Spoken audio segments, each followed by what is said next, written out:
Hello යාළුවනේ කොහොමද? අද මම යන්නේ ලොකු වැඩක් කරන්න.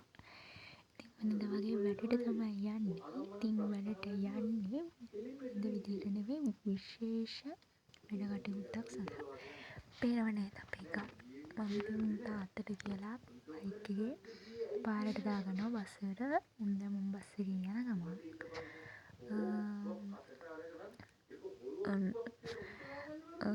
අද මම වැඩ කරන තැන් ෂොප් දෙක තුනක්ම එකතු වෙලා අපි පොඩි දානමය පින්කමක් කරනවා. ඉතින් මං යනකොට සේරම ලෑස්ති කරලා තියෙන්නේ. ඉතින් අපි ටක් ගාලා ගියපු ගමන් දම් බෙදුවා. දම් බෙදලා ඉවර වෙලා අපි තියෙන වැඩ කටයුතු ටිකක් කරා. ඊට පස්සේ ඔන්න දැන් ධාතු කරඬුව වඩම්මනවා.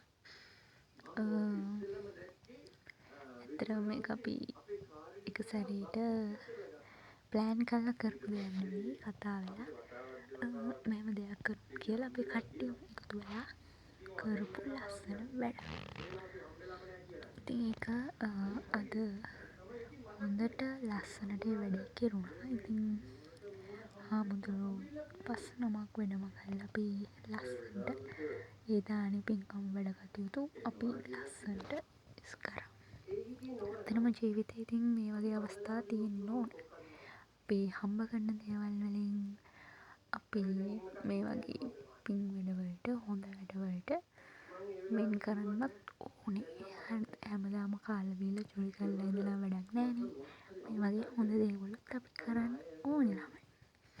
ඉතින් මේ විදිහට ඒ වැඩ ටික කරගෙන ගියා. ඇත්තටම ඉතින් අපිට කරන්න දෙයක් නැහැ. ඉතින් අපිට වැඩි කට්ටිය ඉන්නවා. ඒගොල්ලෝ ඉතින් සේරම ලස්සනට පින්වලට ඒ වැඩ ටික කරගත්තා. ඊට පස්සේ ඉතින් අපි මල් පහන් පූජා කළා, දානි පිළිගන්වලා බුද්ධ පූජාවක් තිබ්බා. ඊට පස්සේ අපි හැමෝම ගාත කිව්වා. ගාත කියලා වැඳලා හාමුදුරුවන්ට දානි පිළිගන්වන්න තමයි යන්නේ.